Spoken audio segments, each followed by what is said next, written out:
খেতে চাও? আমি তোমাদের আম দিব। এই নাও, এটা হলো আম বাড়ি। তোমরা এই আম বাড়ির ভিতরে গিয়ে তোমাদের ইচ্ছে আম নিয়ে বেরিয়ে পড়ে।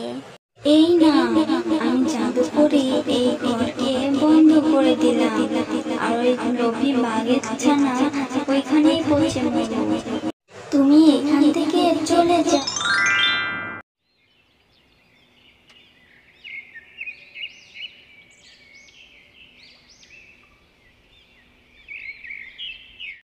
দোল দোল দোলনি, রাঙা মাথায় চিরুনি, এনে দেব হাত থেকে, মান তুমি করো না। দোল দোল দোলনি। আরে, ওইটা দেখা যাচ্ছে মিনা একা একা বসে দোল খাচ্ছে। আমি এখন গিয়ে মিনার সাথে দুষ্টুমি করব। এরপর বিনা মিনার কাছে চলে যায়। মিনা যখন দোল খাচ্ছিল তখন বিনা মিনার পেছনে গিয়ে মিনাকে ধাক্কা দেয়, আর মিনা মাটিতে পড়ে খুব ব্যথা পায়। আমার পায়ে খুব ব্যথা লেগেছে। বিনা, তুই আমাকে এভাবে পেছন থেকে ধাক্কা মেরে ফেলে দিলি কেন?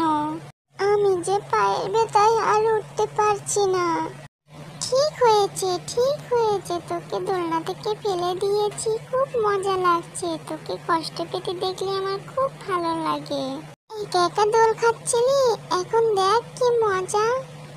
বিনা, তুই তো আমার বন্ধু, তুই তাহলে আমাকে কেন এত কষ্ট দিস? তুই আমাকে? আমার যে পায়ে এখন খুব ব্যথা করছে। আমি কি তোকে মানা করেছি দোলনায় উঠতে?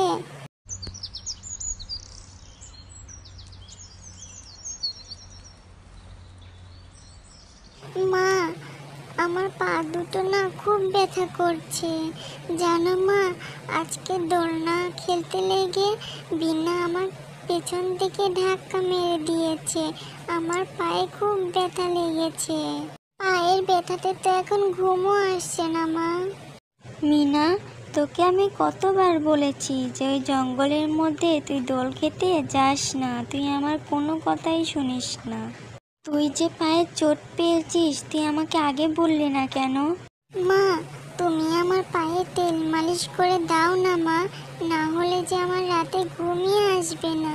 আমি তোমাকে কথা দিচ্ছি, আমি আর ওই জঙ্গলের মধ্যে দোল খেতে আর কখনোই যাব না।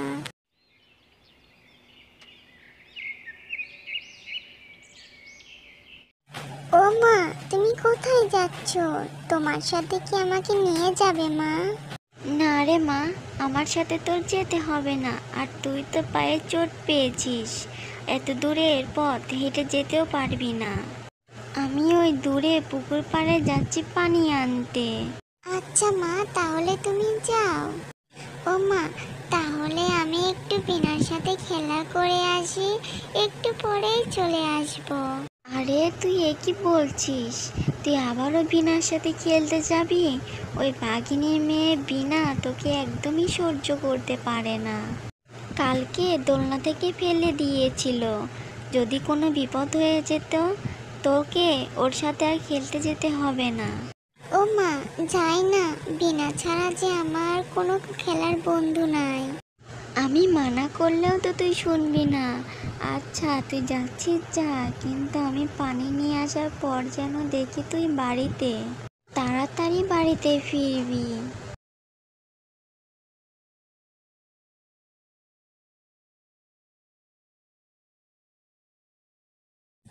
আরে, ওই তো বিনা। বিনা এখানে বসে বসে আম খাচ্ছে। আরে, ওই বিনা, তুই এখানে বসে বসে আম খাচ্ছিস? আমারও না খুব আম খেতে ইচ্ছে করে, জানিস? আমার মা আমাকে এই বছরে একটাও আম খাওয়ায়নি। আমাকে একটু তোর এখান থেকে আম দে না রে। তোর কারণে আমি শান্তি করে আমটাও খেতে পারবো না। তোর কারণে আমি এখানে লুকিয়ে লুকিয়ে আম খাচ্ছি, আর তুই এখানে এসেই আম চাচ্ছিস। যা, ওই জঙ্গলে গিয়ে আম পেড়ে আন, আম পেড়ে এনে খা। আমার এখান থেকে একটুও আম দেব না আমি। বিনা, তুই কি তাহলে এই আমটা জঙ্গলের ভেতর থেকে পেয়েছিস? না, আমি কি তোর মতন ফকির নাকি? এই আমটা আমার বাবা বাজার থেকে নিয়ে এসেছে। তোর মায়ের তো টাকা নাই, তুই তাই জন্য জঙ্গলের ভিতরে গিয়ে দেখ আম গাছ আছে, এই আম গাছ থেকে আম পেড়ে এনে খা। কিন্তু বিনা, ওই জঙ্গলের মধ্যে আমি একা কি করে যাব? আমার যে অনেক ভয় লাগে, তুইও আমার সাথে চল না, তাহলে তুইও আম খেতে পারবি। আচ্ছা ঠিক আছে, চল তাহলে। আমারও না অনেক দিনের ইচ্ছে ওই জঙ্গলের ভিতরে গিয়ে ঘুরবো।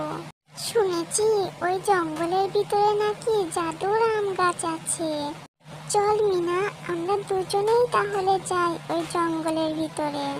বিনা, দেখ ওইখানে একটা আম গাছ দেখা যাচ্ছে, চল আমরা দুজন ওই আম গাছের ওইখানে যাই।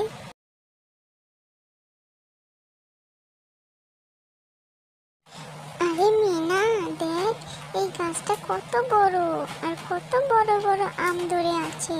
চল এই গাছ থেকে সব আম পেড়ে নিয়ে যাই আমরা। হ্যাঁ, কত বড় বড় আম ধরে আছে, এত বড় বড় পাকা পাকা আম আমি কখনো দেখিনি।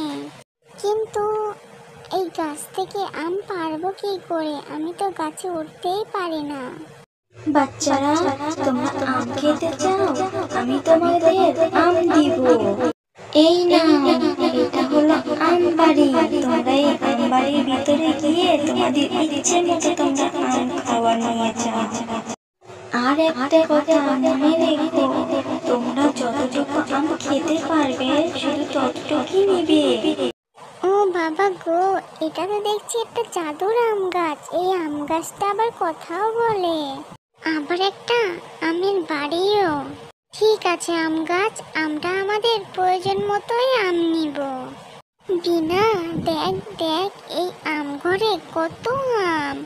এই আম ঘর থেকে আমি এক ঝুড়ি আম নিয়ে যাব, তাহলে আমি আর আমার মা পেট ভরে আম খেতে পারবো। আর এরপর যখন আবার প্রয়োজন হবে তখন জাদুর আম গাছ থেকে আবার আম নিয়ে যাব।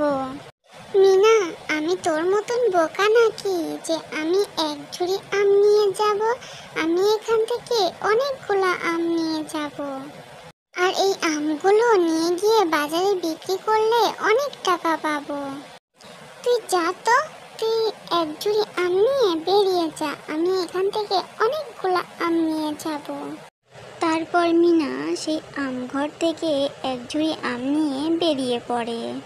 এই না, আমি জাদু করে এই ঘরকে বন্ধ করে দিলাম, আর ওই লোভী বাঘের ছানা ওইখানেই পৌঁছে মরো। তুমি এখান থেকে চলে যাও, তুমি অনেক ভালো। তোমার যখন আবার আমের প্রয়োজন হবে তখন তুমি আমার কাছ থেকে আম নিয়ে যেও। জাদুর আম গাছ, তুমি আমার বন্ধু বিনাকে ছেড়ে দাও। ও তো বাচ্চা, ও তো ভুল করেছে, তুমি ওকে ছেড়ে দাও, তুমি ওকে মাফ করে দাও। মিনা, তুমি অনেক ভালো, তুমি এখান থেকে চলে যাও। তুমি এক ঝুড়ি আম নিয়ে বাড়িতে চলে যাও। তোমাদের কিন্তু আমি আগেই বলেছিলাম, যারা লোভ করবে তাদের কিন্তু শাস্তি পেতে হবে। ও অনেক লোভী, তাই ওকে এই শাস্তি পেতেই হবে। ওকে এই আম ঘরে পচে মরতে হবে। কাকিমা, ও কাকিমা, তাড়াতাড়ি আমার সাথে চলো। ওই যে জঙ্গলের মধ্যে একটা জাদুর আম গাছ বিনাকে আমের মধ্যে বন্দি করে রেখেছে।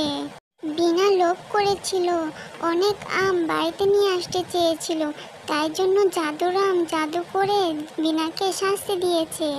তুমি ওকে বাঁচাও কাকিমা। মিনা, এইসব বানিয়ে বানিয়ে গল্প না বলে আমার মেয়ের সাথে কি করেছিস তাই বল। তুই আমার মেয়েটাকে দেখতে পারিস না, তাই জন্য নিশ্চয় তুই আমার মেয়ের কোনো ক্ষতি করেছিস।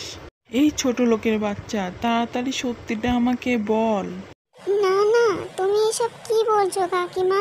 আমি যে বিনাকে অনেক ভালোবাসি। আমি বানিয়ে বানিয়ে কোনো গল্প বলছি না। তুমি এক্ষুনি আমার সাথে চলো, গেলেই দেখতে পাবে। তাড়াতাড়ি চলো আমার সাথে, না হলে যে বিনা মরে যাবে। ঠিক আছে, এত করে যখন বলছিস তাড়াতাড়ি নিয়ে চল আমাকে ওইখানে।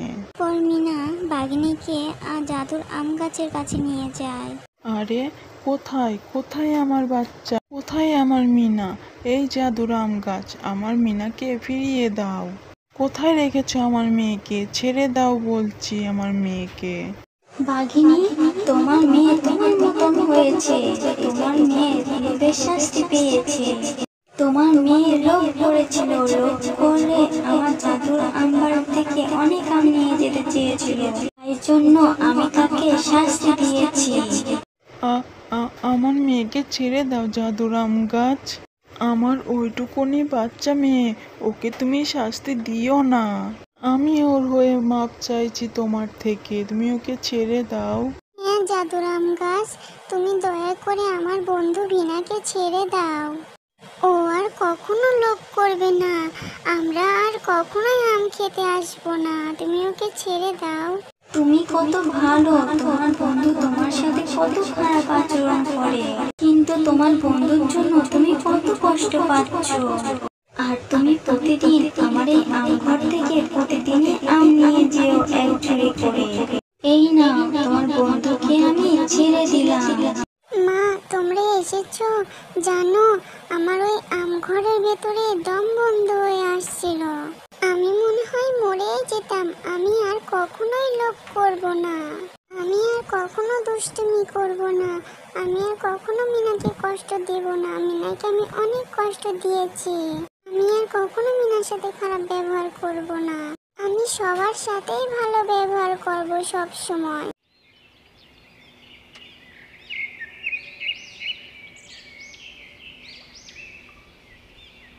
তারপর থেকে বিনা আর মিনা অনেক খুশিতে থাকে, আনন্দে থাকে। মিনা আর বিনা অনেক আনন্দ করে আর খেলে। বিনা মিনার সাথে এখন সব সময় ভালো ব্যবহার করে। গল্পটি ভালো লাগলে অবশ্যই লাইক, কমেন্ট এন্ড সাবস্ক্রাইব করতে ভুলবেন না। আর মজার মজার কার্টুন দেখতে আমাদের চ্যানেলটি সাবস্ক্রাইব করে রাখবেন। আর গল্পটি ভালো লাগলে অবশ্যই কমেন্টে জানাবেন।